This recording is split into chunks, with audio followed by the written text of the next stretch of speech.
Hello and welcome back, everyone. Happy Singles Awareness Day. Today we are going to be taking a look at the Victoria 3 diplomatic feedback or diplomacy feedback forum, kind of similar to, relationship stuff, but in terms of country relationships, and we will be giving feedback and doing this sort of thing. Before we get into any of this, I want to say that if you are interested in leaving feedback, your feedback would be more useful to the developers if you left it before watching this video. Generally speaking, gathering the opinions of a wide variety of people leads to having better opinions. And the problem with this, however, is if one person taints the pool, or you let one person talk first, the value of this feedback tends to go down because there's a bandwagon effect. This is a notable thing, which is why in a lot of meetings, for example, it is common practice to write down what your perspective is before you have the meeting. That way people will have a record that they already put down regarding their perspective, and in this way it is better for collecting dissenting opinions, varied opinions, and organizing the law of large numbers in terms of utilizing that to form better understandings of what's going on, because generally speaking, even if someone is really, really smart about a particular thing, more brains are better. But if you let one person talk first, they kind of taint the pool, and this effect is significantly reduced. So for the sake of generating good feedback, if you are interested in giving feedback, please pause the video, or exit out of the video, and give feedback before watching, or give feedback instead of watching. But we'll continue on and mention that the diplomatic play, in terms of Victoria 3, is something we have complained in our 100-hour review. We have complained about this. We complained about it in our 1,000-hour review of our 100-hour review, our 2,000 review of etc., etc., our 3,000-hour review of our 2,000-hour review of our 100-hour, or of our 1,000-hour review of our 100-hour review. We have consistently complained about this since the release of Victoria 3, that there were like 4 issues. 3 out of 4 of them have been kind of addressed for the most part, but the one thing that stands true is that the diplomatic play really sucks, and if the game was just the diplomacy system, we would not be happy about it. This is kind of going into it. This is our understanding of what we think about when we see diplomacy. However, diplomatic relationships are kind of okay, in an okay spot. It's the diplomatic play specifically that makes me want to tear my hair out, which is why I'm bald. I would actually have a full head of hair like Samson, except for every time a diplomatic play happens in Victoria 3, I lose my hair and an angel loses their wings. This is what happens. Okay. So, let's get into it. We are collecting feedback on the current implementation of diplomacy and looking for what the community feels works. Definitely not the diplomatic play. Common pain and points. Definitely the diplomatic play. And what you would like to see changed or improved. Also, the diplomatic play. For the purposes of the survey, we want to split the survey into 3 sections. Overall diplomacy feedback, sure. Diplomatic actions, including, but not limited to, but most importantly, plays, and war goal feedback focused on the mentioned areas, subject, power blocks, and global rank feedback. So, overwhelmingly, before we get into it, actually, we'll get into it and we'll talk about it as we go through this sort of thing. All questions on this form are optional. It's important to note that this is not a guarantee. This is their classic disclaimer. This doesn't mean that we're guaranteeing something, yada yada, etc., etc. Okay, how many hours of Victoria 3 have you played? Over 36. Perfect. This is true. It's not a lie. Okay. Well, we're not allowed to put that. We're going to look up our exact hours. I think it's a little over 3,300. It's 3,375. Okay. That is the amount of hours we have played. How much do you like the current overall implementation? Here you can see the spot where we had started the review and then we realized our mic was muted. How much do you like the current overall implementation of diplomacy in Victoria 3? Generally speaking, just to kind of give everyone a sense of our approach, is we want to have our median answer for these types of questions to be 5, or our median answer to be 5. The reason for this is because information is more substantive when it's in a standard distribution. If you score 8 to 10 on everything, always, you're not really doing something out of 10, you're doing it out of 3, right? And similarly, often the feedback will be polarized. It'll be like, either I really hate this or I super love it. Honestly, the way it should be, because performance tends to be in a standard distribution, it would be better if scores were in a standard distribution. Although I don't do this when rating professors, because that affects their careers, and I'm operating under the understanding that anything less than a 5 is like really bad for them on terms of performance reviews, which is an insipid sort of feedback mechanism, but okay. Anyways, we're way past the college days anyway, so it doesn't really matter. But we would feel like a 5 if it was just kind of normal per games. And most of the systems I kind of just feel are relatively average. Nothing too crazy, nothing too bad. But the diplomatic play itself is just so incredibly awful, and you have to deal with it on a constant basis. It's like a delayed declaration of war in function, except for you just randomly get earholed, and, or not randomly, now it's a little bit more transparent. It used to be completely random that people would join against you. However, it doesn't feel anything like a jockeying or a maneuvering or a pressuring, which is how it was implied that it was going to be on release. It doesn't feel RP at all. I wish it was just a declare war button, and that would be an improvement. But not only that, the resolution of the diplomatic play, it has incredible problems as well. You can't enforce people below 0, or the enforce below 0 mechanic, making it so that you can draw out wars forever if you can prevent the war goal, and if there's no war goal on you, you will automatically be enforced out of the war. This is a crazy thing. You can't join ongoing plays that are currently going. You can't change what your war goals are mid-war or anything like this. There's just so many things wrong with it, and it is a fundamental aspect in which how wars are resolved that just makes the entire experience worse, in my opinion, in a very substantive way. And so we're going to put a 3 for our overall feeling of diplomacy in Victoria 3. If we removed all the things we like about Victoria 3, and it instead was just pure diplomacy and warfare, I don't think I would play the game, like, whatsoever. Which sounds really harsh. There are a lot of things I like about Victoria 3, but the diplomatic play is just a very unpleasant experience all around relative to other ways in which wars are handled in games. However, I just want to mention that the devs have made great progress in the sense that at least the AI, at least since 1.7, behaves in a coherent way, and this was one of the major improvements they made in 1.7 with the diplomatic catalyst system. So the AI is not just incredibly psychotic anymore, and if that were the case, we would probably be scoring a 1. We really hate to give, a 2. We really hate to give 1s or 10s just as a matter of scoring, because you can always see something worse. So we're going to give a 3. How impactful is diplomacy in Victoria 3? It actually doesn't feel all that impactful, because often you can impose your will, and it doesn't feel like there's global pressure very often. So I would say it's relatively low on the impact scale, but that this isn't necessarily something that makes us enjoy the game less. It's just that diplomacy doesn't feel too important. Although in certain types of runs, getting an ally from a very large power by inflating your power projection in some way, or doing something gimmicky, or playing as a subject allows you to have high impact. I think that for the majority of a kind of standard looking play, diplomacy does not feel that important. Improving relations does not necessarily feel that important, especially since we're outside of the bankroll meta. And so I think we're going to put a 3. Well, actually, diplomacy in a lot of games just doesn't feel important, so we'll put a 4. It doesn't feel hypercritical. I think if we were still in the bankroll meta, it would be like an 8. But impactful is like is a weird word to use, and I'm not sure how we feel about giving feedback on from like this word in terms of the perspective. Impactful is a strange word to have used. I think so. Let's continue on. Rate your perceived potential from diplomacy. Perceived potential. I think that I would love for this game to feel like you are making maneuvers and pressuring countries and maneuvering around other great powers such that you are avoiding conflict, but simultaneously increasing the tension, and that the tension has an overall boiling point that erupts in a great war mechanic at the very end of the game. And I think that this would be tremendous, and I think that this is a big potential. So we're going to say up at an 8.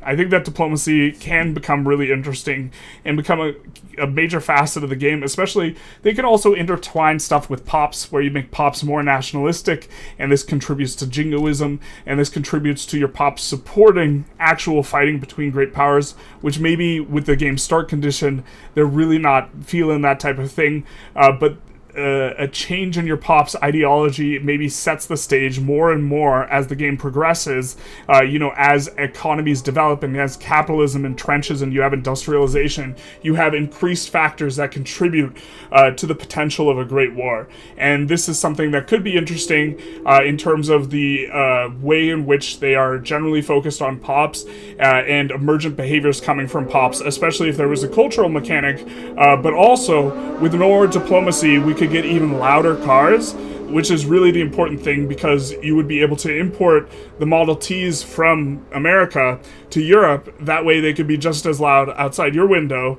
as they are outside of mine.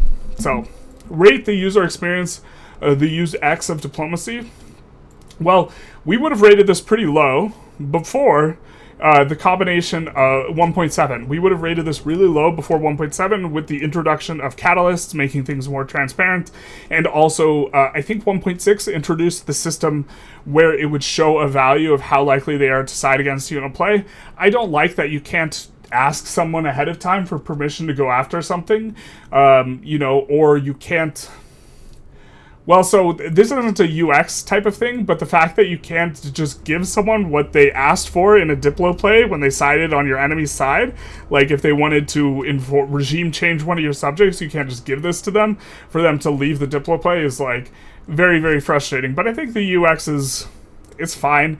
We're going to rate it as, it's fine, but is it spectacular? I think it's okay. We're going to rate it as a 6. We don't really have a problem with this. This isn't kind of where we're that concerned. Rate the AI's handling of diplomacy in Victoria 3. I think this is pretty...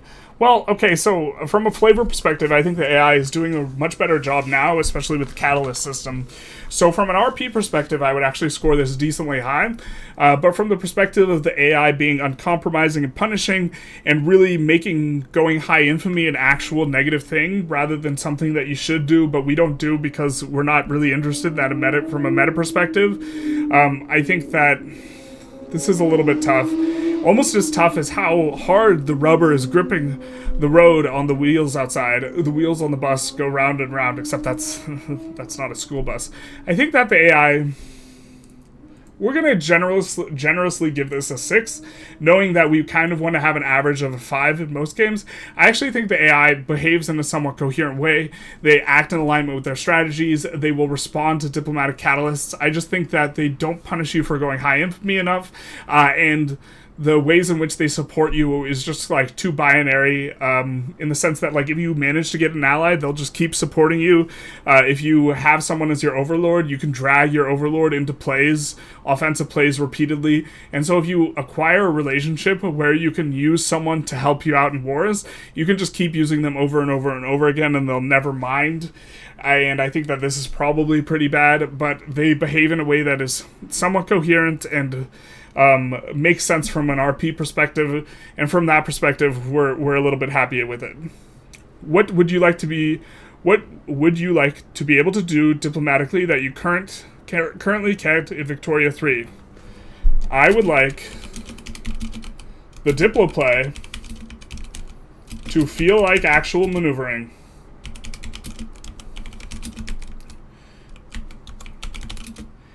And not... You can see how bad we are at spelling. And not just delayed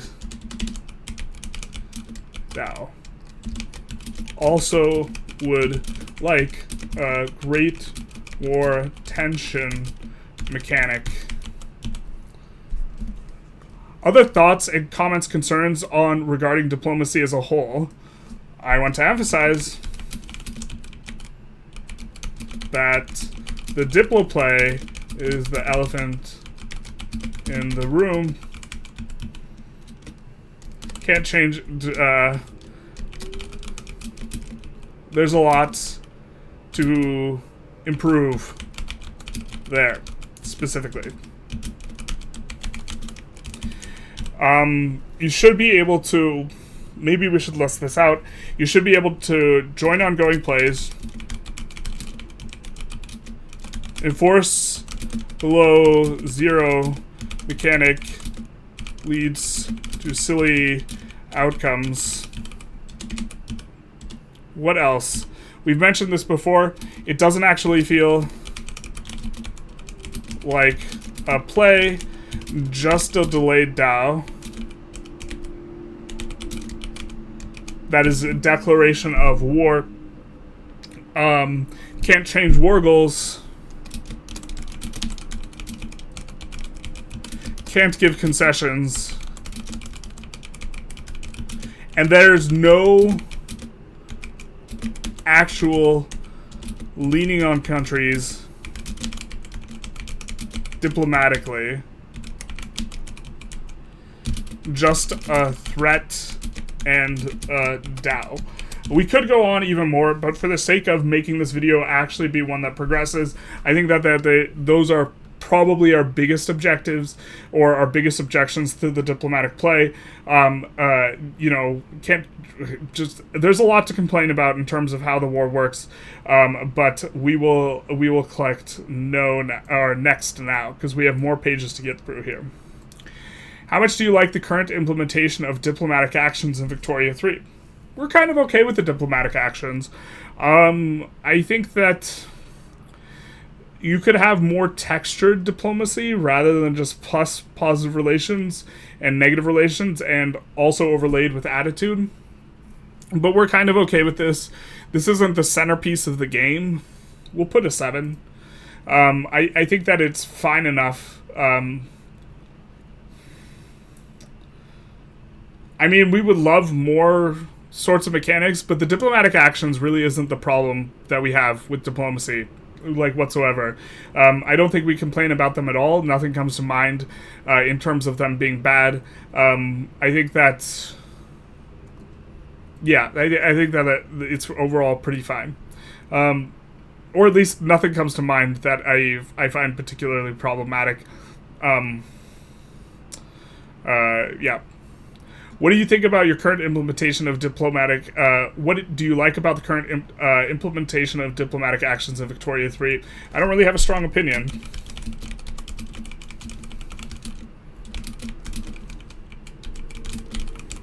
It seems functional.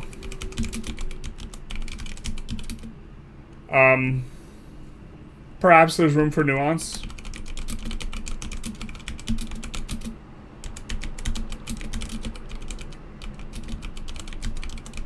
And deeper mechanics, but overall no complaints.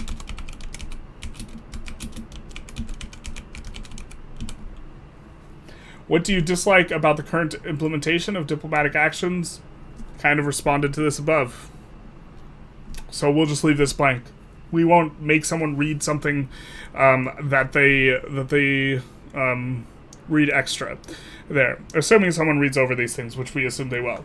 How impactful is diplomatic actions? Well, improve relations is kind of important. Being able to establish trade agreements would be important if trade were actually useful.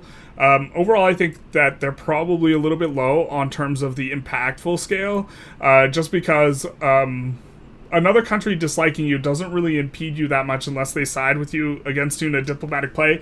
And even if they do, if they don't have a land border with you, they're often just kind of irrelevant and you can ignore them, which is a function of the diplomatic play being bad, not diplomatic actions.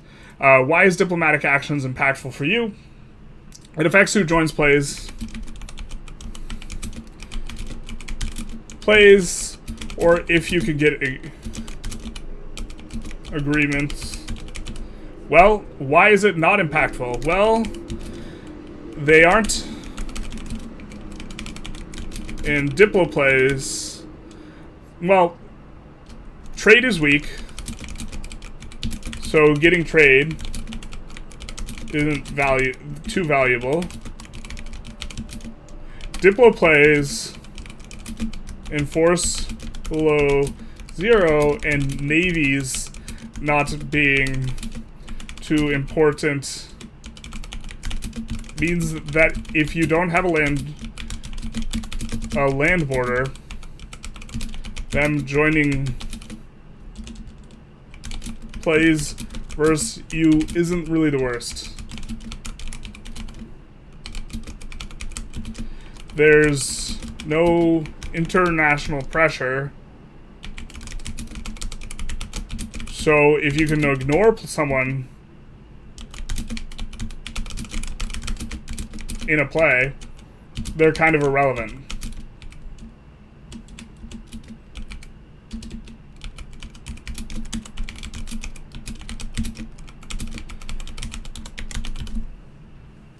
This type of thing. And I think the presence of trade being bad. Also, there's no like what's the you can't agree with another country to pressure a third country. This is maybe a way that you could create impact.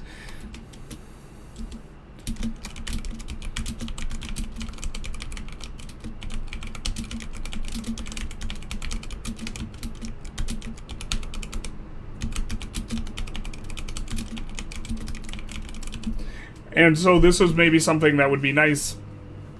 Overall, the diplomatic actions feel relatively weak. Rate your perceived roleplay potential from diplomatic actions. It's kind of okay. You can form agreements, you can do foreign investment, you can make alliances, you can do trade. We'll put a 7. This seems solid enough. Rate the user interface experience for diplomatic actions. Oh man, this is so tough because we have so many hours and we're so used to putting in stuff in the UI. I think that one example that stands out as bad is like reducing autonomy on subjects. Like if you do it through one section of the UI, it gives you infamy and it starts Diplo play, and if you do it through another, it doesn't do that thing. And so it should maybe be called something different. We don't really fundamentally have a complaint, I guess, though. It's not too terrible. We'll put 5. Okay, straight. What's bad about the,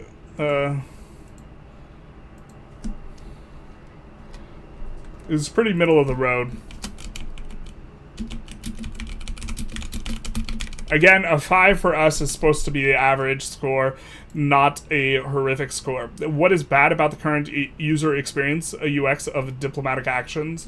The only thing that comes to mind is that reduce autonomy in 2 places has 2 different effects. One automatically play, and this is kind of our only complaint here. What comes to mind, but honestly, at this point we've interacted with the UI so much that it's difficult to comment. Did this not save the middle of the road part?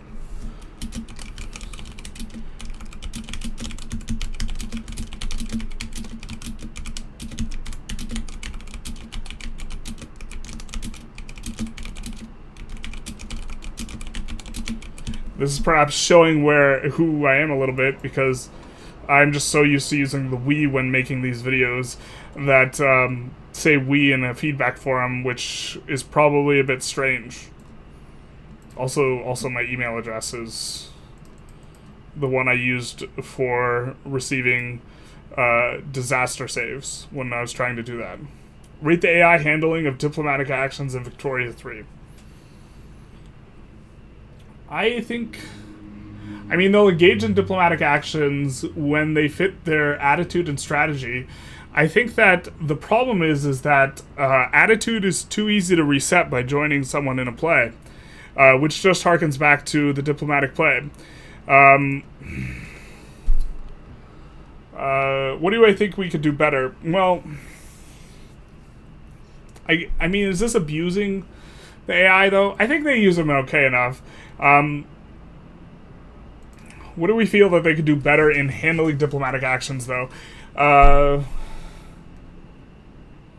think they overall are okay.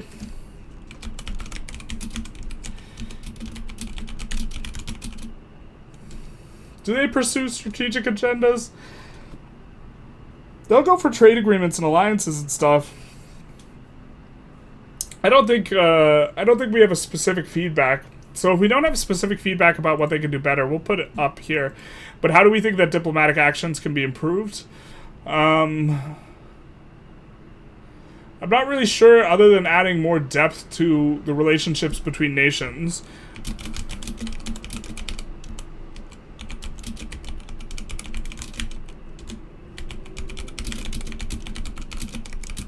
More depth to the system than just being relations score / attitude, which isn't Diplo actions themselves. Although this isn't something we've really considered too much. Really, our chief complaint is the diplomatic play, and so if the diplomatic play got fixed, perhaps we would be more focused on other issues, and then we'd move down the line a little bit, but really this isn't currently too tremendously strong. Do you have any current points when pain points when handling diplomatic actions? Yes.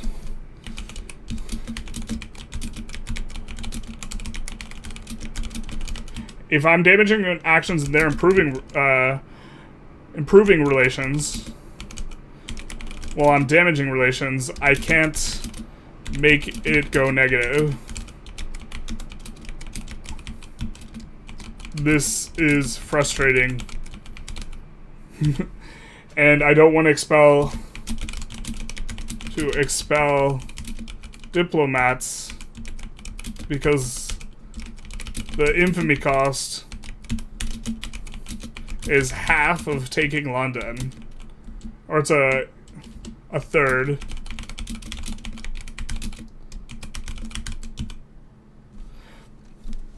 Your thoughts, comments on concerns regarding diplomatic actions. Don't really have some on diplomatic actions. What keeps coming to mind is the fact that you can kind of reset. You can reset. We'll just put it. You can reset what AI will accept through changing IGs and Gov temporarily, or joining them in an irrelevant play.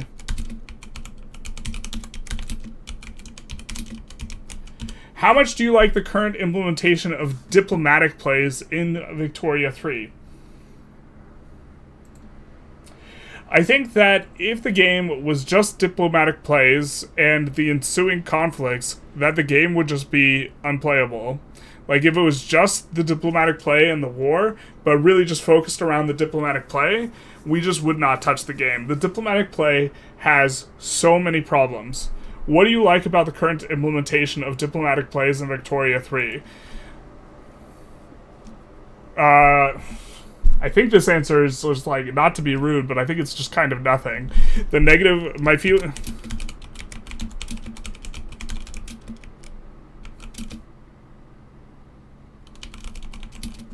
I mean, we're just gonna leave this blank. I mean, like, someone's gonna read this, and it's gonna be someone who's involved in the production of the game, so I don't want to be, like, unnecessarily mean or snarky, but really, really, really can't emphasize enough, we hate the way diplomatic plays work. What do you dislike about the current implementation of diplomatic plays in Victoria 3? We could go paragraphs here.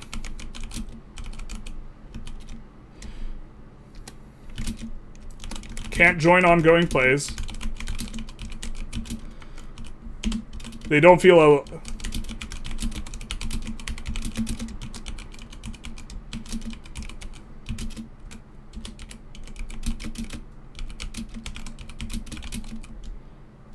nothing about it feels like diplomatic, especially. War goals can be bricked and cannot be changed. Enforce below 0 is weird and leads to frustrating outcomes if you don't play around it. At this point, we play around the enforce below zero mechanics so much that it just generally doesn't come up. But for a brand new player, or what we've seen so often on the forums, or not the forums because we're not on the forums, but on Reddit, is like someone like, I got enforced out of this war despite being currently winning the war, and it's just like they got enforced below zero because the enemy didn't have any war goals on them because you swayed in, for example, in a thing. And so, like, it just doesn't feel good. Backing down is generally catastrophic.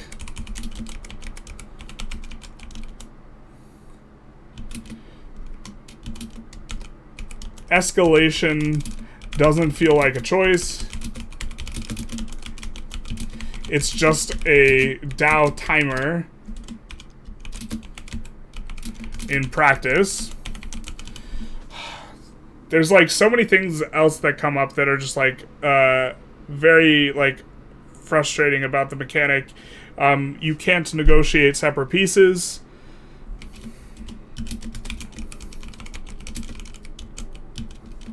Which is often very, very frustrating. Your overlord can negotiate really weird pieces for you.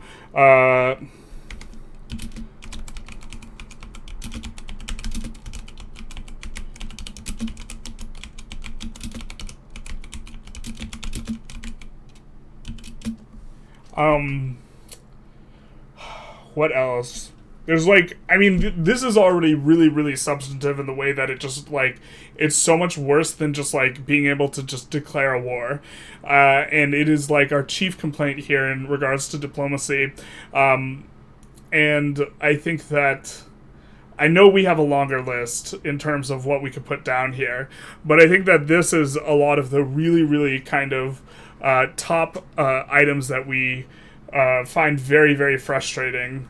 In Victoria 3 is just the entire resolution of wars feels strange. I think we already put it in. Backing down is catastrophic. Escalations don't feel nor separate peace. Okay, can't change war goals.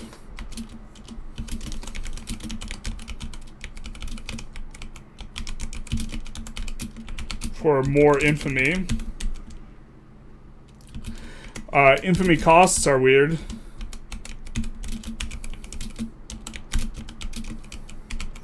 The cap in a lot of places.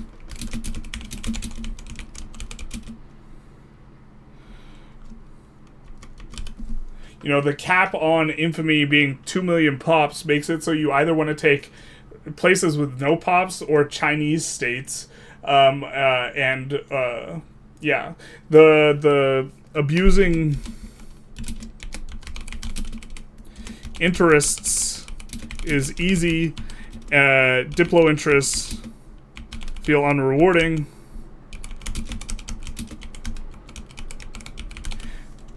Abusing interest to avoid participants. And Diplo interests feel unrewarding. I'll stop saying that there's more, because we've already said that there's more. Just nothing's coming to mind in the immediate future, and I think we'll come back to this if something comes up and we think about it. You can reset relations by joining plays.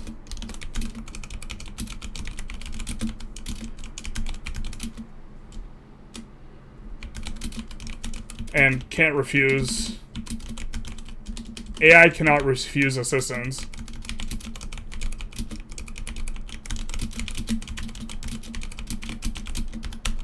Brick. You can use it to brick them joining versus you. By helping them versus natives. And they can't join afterwards. One of the classic play patterns for like a really pushed and exploitative play is forcing the UK to lose the EIC by joining a play with them and decking on one of the EIC's subjects such that the UK can't defend them in a war, at which point they automatically become independent. How impactful is diplomatic plays?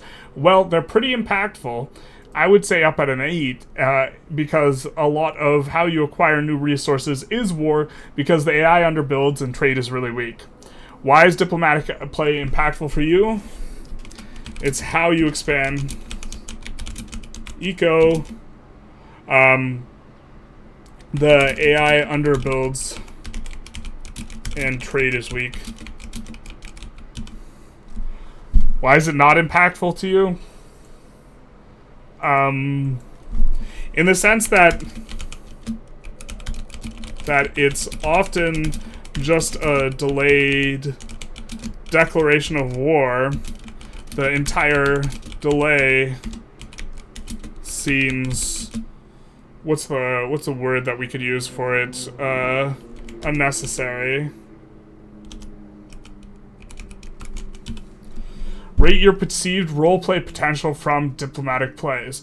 Well, the AI is psychotic, you can't join late, and in general, I'm just too busy seeing pure red whenever I think about the diplomatic play, rather than seeing, like, opportunities for roleplay, so we're gonna rate it as a 3.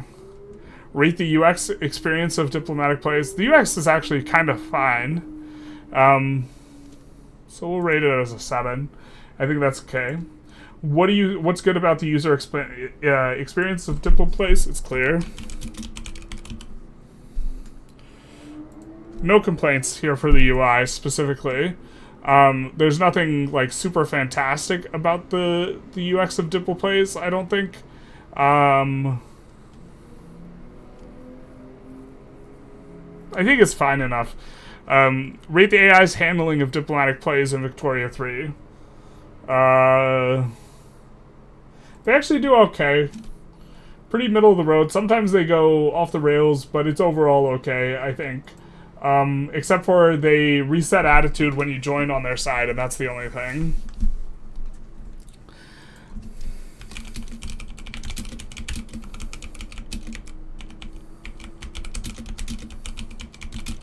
In an irrelevant...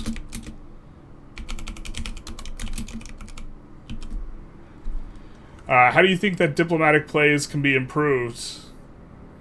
I feel like I would be repeating myself here if I said all of this stuff again. So, I think that my current dislike, I think that this is unnecessary.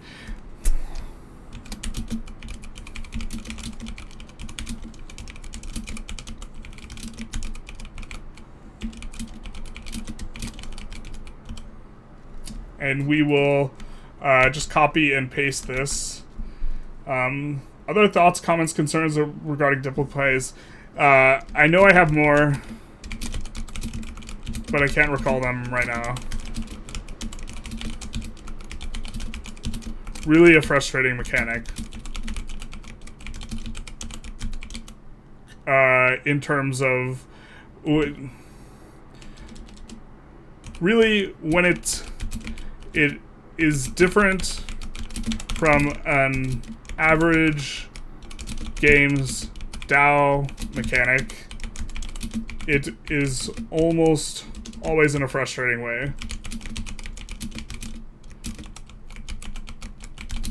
way. Instead of that, it feels like it has strategic depth or RP potential.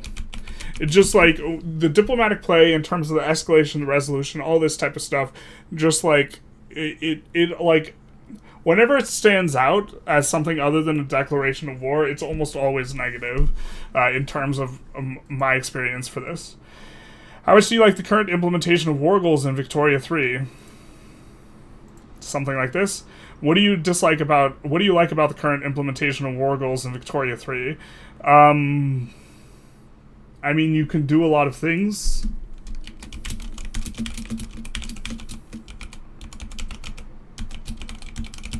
What do you dislike about the current implementation of war goals in Victoria 3? Costs are not well balanced. Incentivizing. Let's call it weird gameplay patterns. Or just highly standardized.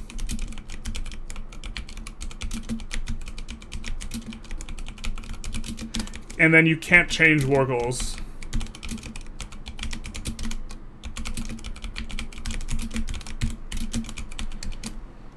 You know, in terms of resolving the play, you're locked in. It's rare, but them bricking is extremely frustrating. How impactful are war goals? I mean, I guess they're kind of impactful in that it's the entire reason for having a war. They're really just copy pasting these questions in terms of it's just the same question but with different mechanics slotted in. I guess they're just trying to get a lot of raw kind of feedback here. Why is war goals impactful for you? I mean, it's the entire point of war. Generally. Sometimes you use war just to hurt someone. Shout out to war. Rate your perceived roleplay potential from war goals. I guess it's kind of okay. Rate the user experience of war goals. It's probably a little bit on the negative side. Although it's generally doing what it's supposed to be doing. Maybe we give it a 4. Something like this. And maybe we should like not use this rating scale where we're trying to like average a 5 generally across all games of this type when we're leaving feedback. Because when we say it's a 4, we're not saying it's like absolutely atrocious. We're just saying it's a little bit worse than average. I mean, really, like, the costs being weird and not being able to set new war goals is fundamentally not the problem. Although I do see war goals as part of the problem with diplomatic plays. What's good about the current user experience of war goals? I mean, I don't have any complaints. They're generally clear. Oh, we have another complaint about the Diplo play. Can't offer peace deal while receiving offer. Can't just refuse offer. And then also, the bug where there's an acceptable war deal, but you can't propose it.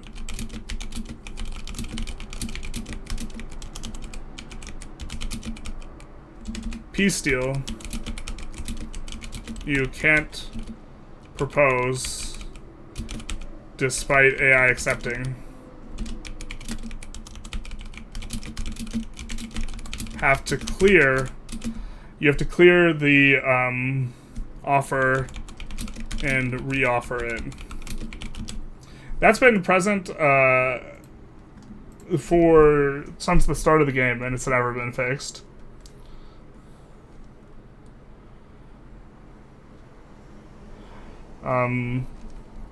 What's bad about the current UX experience of war goals? It doesn't tell you, it could be more transparent about what you need to take when you are deciding what to put in, given the enforce below 0 mechanic being so important. AI handling of war goals in Victoria 3.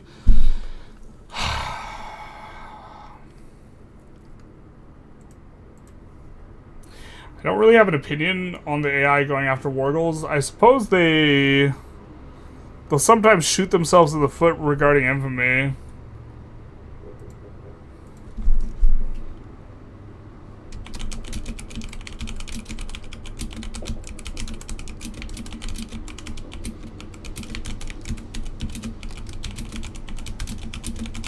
Valuable war goals.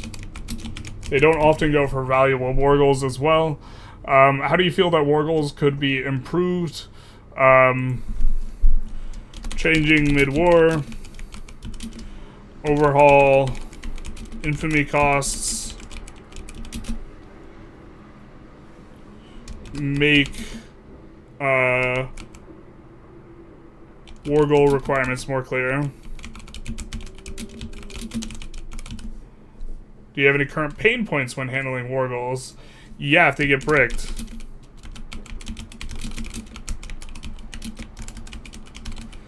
Other thoughts, comments, concerns on regarding war goals? Not really. That's much less kind of what we're concerned with. How do you like the current implementation of subjects in Victoria 3? I guess we're kind of okay with it. It seems fine. There's like a loyalty mechanic. It's probably better than the average game regarding subjects. There's some nuance. They can get mad at you, this type of thing. They generally tend to be, if there's like an infamy discrepancy, they tend to get more and more rebellious. I think that number could probably be, they could be a little bit more rebellion prone, but we're actually kind of okay overall with the implementation, I think. Overall solid. What do you dislike about current implementation of subjects? They could be a little bit more dynamic.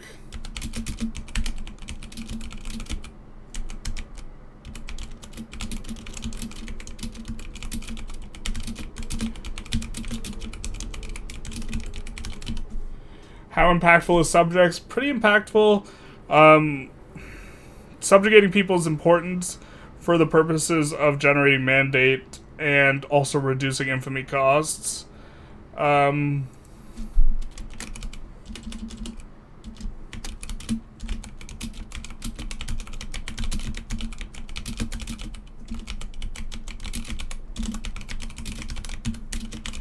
What is the perceived roleplay potential from subjects? Probably pretty good. I don't think anything's too crazy. In regards to roleplay, there's not like deeper mechanics and underlying. There's not too much, but I think it's probably better than the average game where they just like are your subject and there's like no interplay and there's no loyalty mechanic and like they can't help you out in plays and you can't establish different relations with them. Like I think there's a semi-march mechanic. I don't think it's as good as you could also feed them territories now. This type of thing, and so I think it's probably okay-ish. Rate the user experience of subjects. What's bad about the user current user interface experience? Reduced autonomy in 2 different spots. Has 2 functions. One always starts.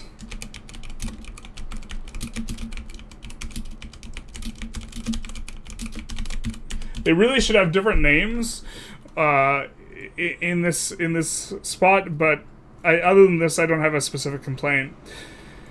Rate the AI handling of subjects in Victoria 3. Kind of poor. When you, the player, are a subject, they're way too willing to accept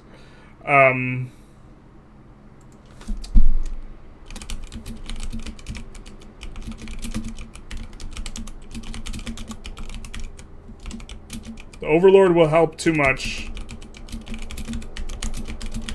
in offensive plays. I think that's probably our primary kind of complaint here in terms of how they handle subjects. There was something else I thought of, but it kind of escaped my thought in terms of what they would do.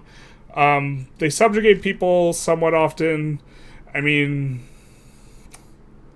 we have a specific idea about what's problematic. I mean, sometimes their annexation choices are funny and lead to weird border guard, but we don't really care about that too much. I know there's another reason, but it escapes my mind right now, so we'll actually upgrade this to 4. How do we feel subjects could be improved? More depth, but that's like...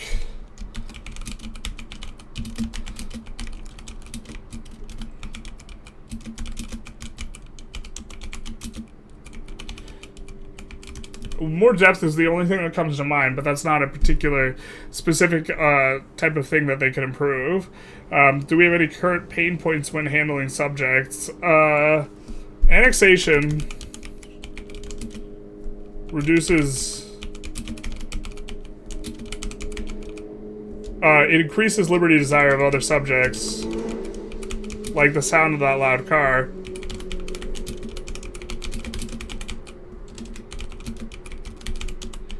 in a way that doesn't care about the size of the subject or similarity between that nation and yours, and makes annexation prohibitive.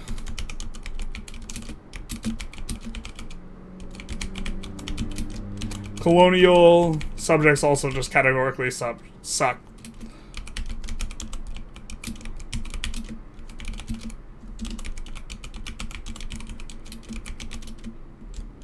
We'll use a little bit of nicer language.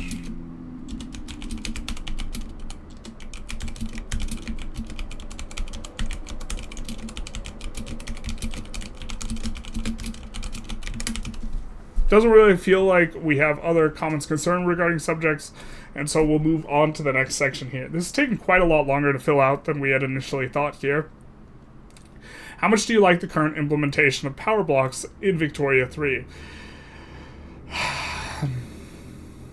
I kind of like it. We end up doing the same power block over and over and over. We generally kind of do Sovereign Empire, but we're like kind of solid on it. If you want to RP, it gives you more opportunities to RP. Nothing comes to mind as being something that's particularly problematic, I suppose. I think 2 blocks should be able to align themselves, but we'll get to that. What do you like about the current implementation of power blocks in Victoria 3? To some extent, encourages different play patterns.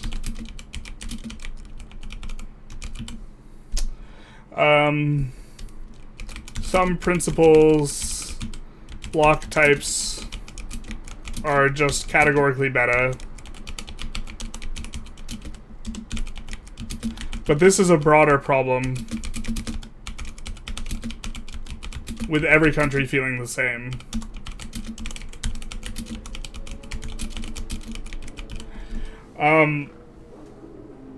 Also,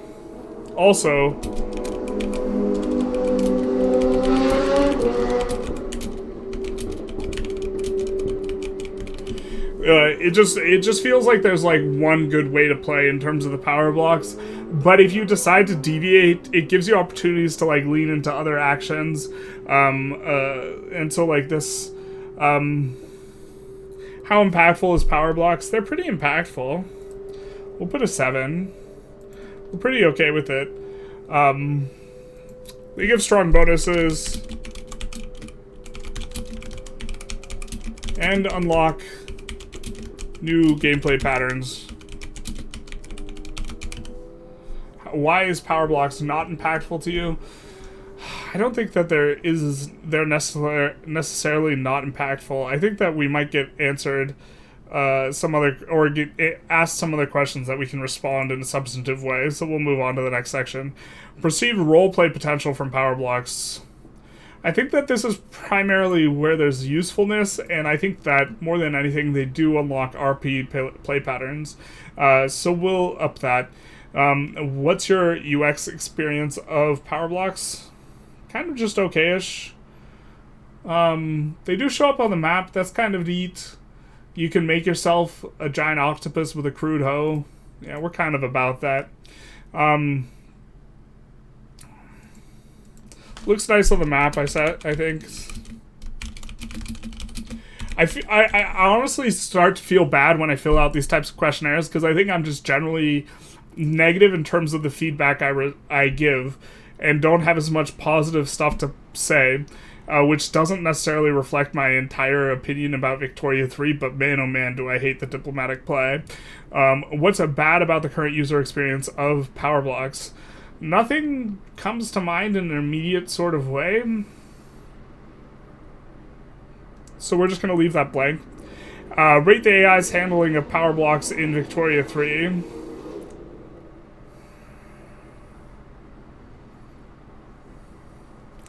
I don't really have an opinion on how the AI handles power blocks. I mean, I think they handle it fine enough.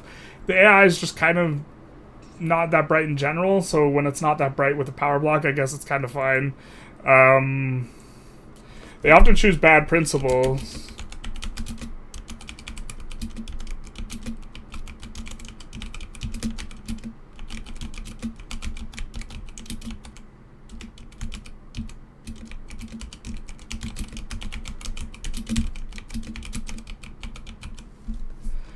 How do you think that power blocks can be improved? Cross-block alliances.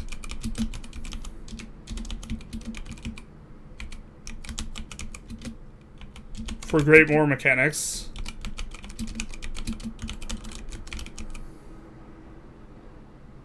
And this would make it actually feel like a negotiating block.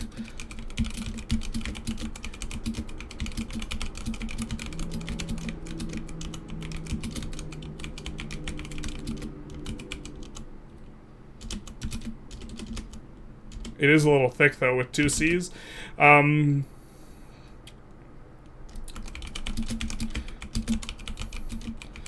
now, it feels like it's just a bonus slash RP outlet more than a what is it? A manifestation? Not manifestation. A mechanic that embodies nations coming together.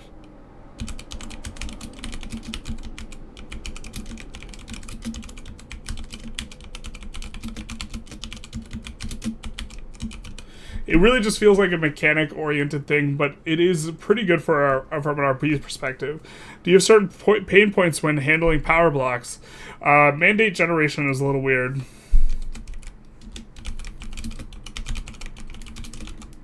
Can feel really slow. That, I think, is probably a pain point in particular.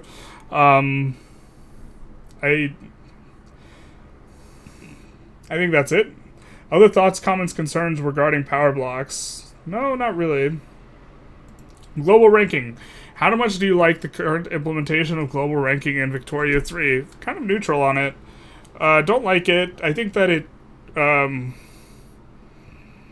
it's not a representation of... It undervalues GDP, I think.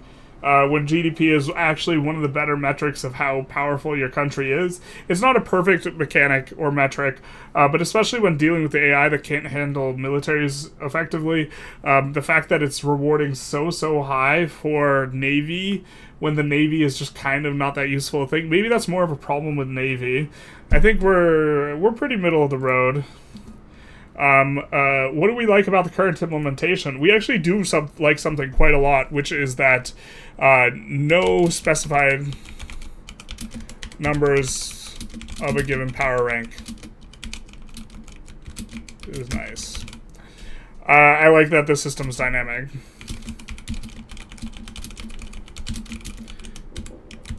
Yeah, you know what? Maybe we'll rank this a little bit higher. We do like that, like an arbitrary number there are 8 great powers is kind of stupid.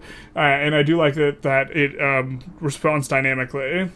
And I think that the system where it dually tracks percentage of the leader versus percentage of the average is a pretty good mechanic for ensuring that rankings are good.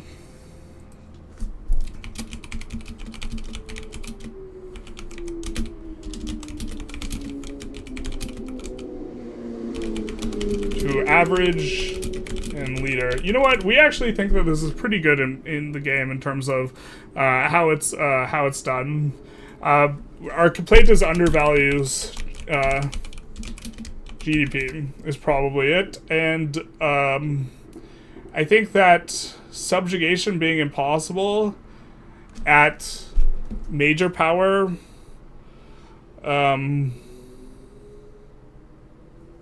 Perhaps would like another rank.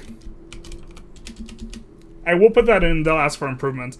How impactful is global ranking? It's pretty impactful from the perspective of whether or not you can deficit spend, and also whether you can subjugate. So it's kind of impactful. Why is it impactful to you? Allows you, if you're big, or others to be subjugated if they're a minor or below. It's probably good. Why is it not impactful for you? I mean, it doesn't feel diplomatically impactful.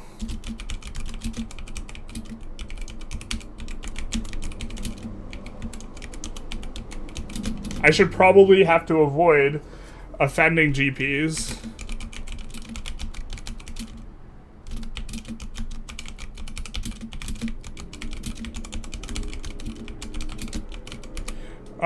What are the overall roleplay potentials for global ranking? I don't think it's particularly high, other than just a metric of success.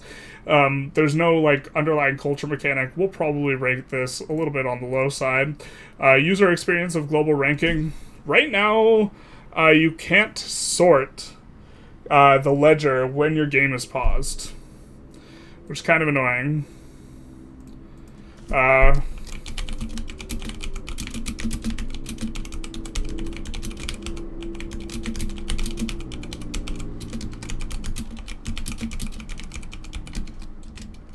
So that's kind of annoying in terms of looking at the UI. Rate of the AI's handling of global ranks in Victoria 3. I don't even know if the AI pays attention to this. Actually, you know what? They do pay attention to whether or not a subject's or someone's recognized, and they didn't used to, and I think that's pretty nice.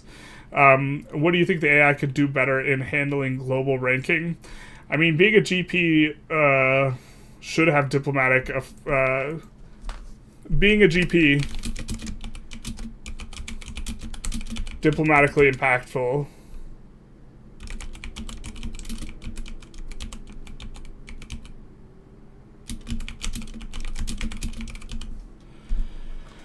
Do we have any current pain points when it comes to handling global ranking? Being unrecognized deficit spending is god-awful, but that's painful, but it's painful in a way that I think is actually good, and I like that as a mechanic, so we're not going to comment on that. And I think that's the end of the forum. We could go back and complain about the diplomatic play some more, but I think we won't. I think that's it. I think we've gotten through it. So this has been our filling out of the feedback form. We'll click submit. I hope you guys enjoyed. If you did, please feel free to like, comment, subscribe. If you want to hear...